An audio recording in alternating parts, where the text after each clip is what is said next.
ma dareyntaa mas'uuliyad bafeel wixii dab ahaan ka dhacaya Soomaaliya dhibaatada ma aanan abuurin waxaan ka jawaabnay dhibaato horey loo abuuray mucaaradkaagu waxay kugu eedeeyeen inaad Itoobiya u qaadayso dagaal ka dhan ah Soomaaliya si keli ah iyo inaad u hesho faa'iidadaada siyaasadeed maxaad ku odhan lahayd waxaan u sheegayaa tani waa doqonnimo tani waa eedayn nacasnimo ah sababtoo ah waxaan haynaa codsi qoraal ah oo ka yimid dawladda ku meel gaarka ah annagoona weydiisanayna inaan caawinno waxaan joognaa Addis Ababa oo aan la hadalnay Ra'iisul Wasaaraha Itoobiya Meles Zenawi dabayaaqadii sanadkii hore wuxuu ciidamadiisa u diray Soomaaliya si ay u caawiyaan dawladda halkaas ku sugan howlgal degdeg ah oo la filayay inuu socdo ayaa sii socda ciidamada Itoobiyana maanta waxay ku lug leeyihiin waxa dadka qaar ku tilmaamaan dagaal sokeeye wali ma dhamayn Soomaaliya waxay ku jirtaa xaalad fowdo ah hadda oo aan u sii socdo Soomaaliya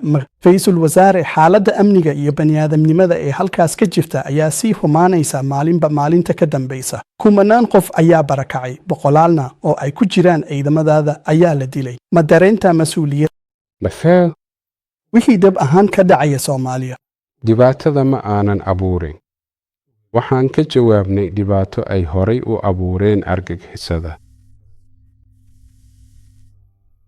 waxaan ka jawaabnay codsi cad oo ka yimid dawlad caalami ah oo la aqoonsan yahay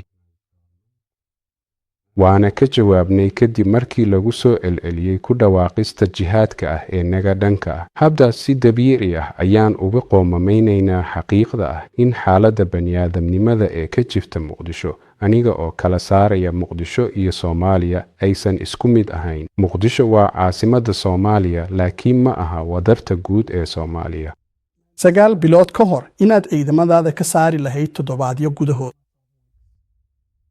hadda waa sanad markii ciidamadaadu ay galeen Soomaaliya inta in leeg ayay sii joogi doonaan halkaas aniga ma hubo sababtoo ah waad aragtaa filashadaydu waxay ahayd in midowga Afrika uu soo diro ciidamo nabad ilaalin ah si ay u beddelaan ciidamadeena midowga Afrika wuu isku dayay intii karaankiisa ah laakiin lacag ma haysto kuwa lacagta haystana sidii aan u malaynay ma aysan soo bixin marka haddii aan ka baxno hadda waan ka baxaynaa waxaan abuuri lahayn meel bannaan taasina waxay noqon lahayd mid aad u xun marka la eego amniga iyo xaaladda bani'aadamnimada ee Muqdisho waxa aan hadda aragno waxay noqon lahaayeen dalxiis marka la barbar dhigo waxa dhici lahaa haddii aan si degdeg ah uga baxno marka inkastoo aan rabno inaan ka baxno haddana ma rabno inaan sidaas ku samayno si mas'uuliyad darro ah xulashooyinka ayaa ah in Soomaalidu ay iyagu xalliyaan dhibaatooyinkooda taasoo la macno ah inaan dhisno awooddooda amni ama midowga Afrika ayaa laga rabaa inuu xalliyo dhibaatada dhawaan waxaa laga soo xigtay inaad rabto inaad ka nasato culayska ay Soomaaliya ku hayso Itoobiya maxaad hadda u dareemaysaa cadaadiska hagaag marka hore in ciidamada Itoobiya lagu hayo Soomaaliya lafteeda waa wax aanan rabin inaan sameeyo xaalad kasta ma doonayo in ciidamo Itoobiyaan ah ay joogaan mid ka mid ah dalalka deriska ah meeshaas ma ahayn meeshii loogu talagalay duruufo ayaa nagu qasbay inaan ciidamo noo dirno laakiin ujeedadu waa inay noqotaa in laga noqdo wakhtiga ugu dhaqsaha badan mabda ahaan taasi waa inay noqotaa siyaasadda taasina waa mid ka mid ah sababaha ugu waaweyn marka labaad waxaan bixinay farashka ku baxaya howlgelinta ciidankeena ee Muqdisho iyo Soomaaliya laga bilaabo maalintii ugu horeysay qofna nama siinin 100% gargaar si aan u daboolo qarashka aan ku bixinayno Soomaaliya Itoobiya waa wadan sabool ah inkasta oo ay tahay inaan taageerno ilma adeeradayada ku nool Soomaaliya haddana waxaa jira xad u gaar ah waxa aan qaban karno sidaa darteed waxaan rabnaa inaan ciidamadeenna kala baxno wakhtiga ugu horeeya. waxaan rabnaa in culayska naga qaado, ha ahaato Soomaalida laftooda ama qof kale. ma bixinaysaa wax wakhti kama dambaysa? waxaan bixiyey qiyaas ku saabsan wakhtiga ku habboon ee aan ka bixi karno Soomaaliya. waan qaldanaa waagii hore. marka ma doonayo inaan mar labaad qaldamo. markaa waxaan isku soo koobayaa inaan idhaahdo haddii aan beri subaxdii hore ka bixi karno, weligeen dib uma dhigi doono ilaa duhurkii. weerarkii aad ku qaaday Soomaaliya sida aad tiraahdo loogu talagalay xakamaynta xagjirnimada wuxuu u muuqdaa inuu sii huriyey. sidee uga falcelisaa? ha u malayn inay shidaal ka dhigtay. xagjiriintu waxay gacanta ku hayeen ku dhowaad dhammaan Soomaaliya marka laga reebo Baydowa. hadda waxay ku kooban yihiin 2 degmo oo Muqdisho ah. sida aad og tahay, Muqdisho waxay leedahay 13 degmo. 10 ilaa 11 degmo ayaa nabad ah. dhulka Soomaaliyeed intiisa badan waa nabad. markaa uma malaynayo in argagixisada ay hurinayso faragelintayada. aynaan si buuxda u eribtirin argagixisada Soomaaliya. mudane ra'iisul wasaare, ciidamadaada waxaa lagu eedeeyey xadgudubyo ka dhan ah xuquuqda aadanaha. maxaad ka leedahay difaacooda? waxaan u malaynayaa habkan ku saabsan xadgudubyada xuquuqda aadanaha Soomaaliya Muqdisho. aniga ahaan waxay muujinaysaa socodka nidaamka oo dhan ee warbixinta xuquuqda aadanaha. waxaad haysataa ururo caalami ah oo xuquuqda aadanaha u dooda, kuwaas oo qaarkood shaqaalahoodu ay ku sugan yihiin Nairobi, aan dhahno kuwaas oo aan weligood tegin Soomaaliya ama Muqdisho. waxay saaxiibadood ku leeyihiin Muqdisho, kuwaas oo laga yaabo inay leeyihiin fursad u gaar ah oo ay ku galaan Grind, laakiin waxay wataan cinwaankan Ururka Xuquuqda Aadanaha ee Soomaaliya. waxay siiyaan warbixintooda. kuwani waa eedeymo. waxay warbixintan ka soo ururiyaan Nairobi waxayna u gudbiyaan New York ama wax kasta oo kale. kuwani waa eedeymo mar kale. marka la daabaco, waxay joojiyaan inay noqdaan eedeymo waxayna noqdaan xaqiiqooyin.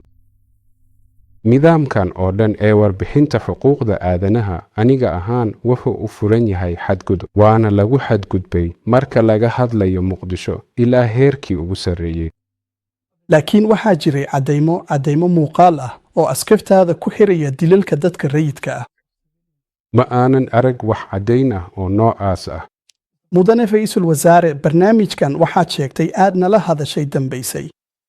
lagu gelin dagaal sokeeye Soomaaliya. miyaadan howlanayn? kani waa dagaal u dhexeeya kuwa doonaya inay nabad iyo xasilooni ka helaan Soomaaliya iyo kuwa doonaya inay dadka Soomaaliyeed ku soo rogaan noocooda Islaamka. waxaanan taageeraynaa dadka Soomaaliyeed. sidee u aragtaa taageerada dawlad aan taageero ka helin dad badan oo ku nool Soomaaliya? mar labaad, yaa lehiyaa taageero ka haysta Soomaaliya. sannado badan ka hor intii uusan dhicin xukunkii Sayid Barre, doorasho xor ah oo cadaalad ah kama dhicin Soomaaliya. marka waxa keliya ee aan raaci karno waa rayiga dadka rayigooda dhiibta, hogaamiyayaasha qabiilka, odayaasha iwm. waa inaan qiimaynteena ku salaynaa waxa ay yiraahdaan dadka rayigooda ka dhiibta Soomaaliya, odayaasha, hogaamiyayaasha qabiilada, iyo inta badan oo iyaga ka mid ah waxay taageeraan dowladda ku meel gaarka ah. waan ogahay inay jiraan kuwa ka soo horjeeda, waana in la ixtiraamaa aragtidooda ilaa inta si nabad ah loo muujinayo. laakiin taasi macnaheedu maaha in tafkam aysan Soomaalidu aqbalin. haddaan sii wadno kuwa kaa soo horjeeda waxay kugu eedeeyaan inaad Itoobiya u qaadayso dagaal ka dhan ah Soomaaliya si keli ah iyo faa'iidooyin siyaasadeed awgood. Maxaad ku odhan lahayd aniga? U sheeg tani waa doqonnimo. Tani waa eedayn nacasnimo ah. Sababtoo ah waxaan haynaa codsi qoraal ah oo ka yimid dowladda Kamgi ah oo naga codsanaya inaan caawino. Waa qodobka koowaad. Marka labaad, jihaadiyiinta Muqdisho kuma dhawaaqin jihaadkooda ka dhanka ah Itoobiya iyagoo dhuumanaya.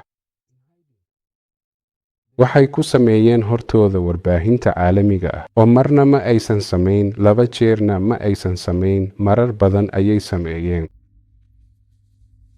Marka kuwani waa arrin diiwaan dadweyne ah.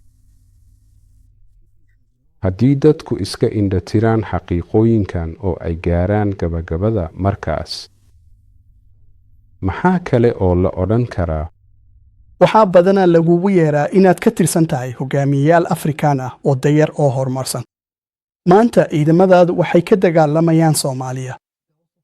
Waxay sidoo kale la dagaalamayaan falaagada gudaha waddankaaga, waxayna xitaa dhowaan la dagaalamayaan colaadda Eritrea. Matan ayaad rabtaa in lagu xasuusto. Hagaag aan kala saarno arrimaha. Sida aan hore idinku sheegay, uma malaynayo in dagaal dhex mari doono Eritrea iyo Itoobiya. Waan hubaa in uusan jiri doonin wax dagaal ah oo ay Itoobiya bilowday. Marka laga hadlayo khilaafka Soomaaliya, halkan mar kale waa in la xasuusto sida aan u galnay. Dowladda Soomaaliya ee caalamku aqoonsan yahay oo casuumaad qoraal ah u dirtay Itoobiya ayaa naga codsatay caawimaad. Midowga Afrika wuxuu isku dayay intii karaankiisa ah inuu nabad ilaaliyayaal u diro Soomaaliya. Ma aysan guulaysan sababtoo ah kuwa haysta lacagta ma aysan bixin lacagta Midowga Afrika si ay u soo diraan ciidamo nabad ilaalin ah. Marka uma malaynayo in xaqiiqda ah in ay jiraan khilaafyadan ay tahay wax qof walba uu ku faani karo. Laakiin waxaan ku noolnahay adduunka dhabta ah. Dunida dhabta ah, mararka qaarkood waxaa lagugu qasbaa inaad samayso waxyaabo aad neceb tahay. Ma ka fikiraysaa inaad xilka ra'iisul wasaaraha ka degto wakhti kasta? Waxaan u sheegay inaan filayay muddadan ay noqon doonto muddada ugu dambaysa ee aan ra'iisul wasaare. Maxaadse ku samayn doontaa howlgabkaaga? Mustaqbalka fog uma qorshayn, laakiin waxaan hubaa inaan ku sugnaan doono Itoobiya. Waxaan awood u yeelan lahaa inaan sameeyo waxyaabo aan jeclaa inaan sameeyo wakhti uma helin.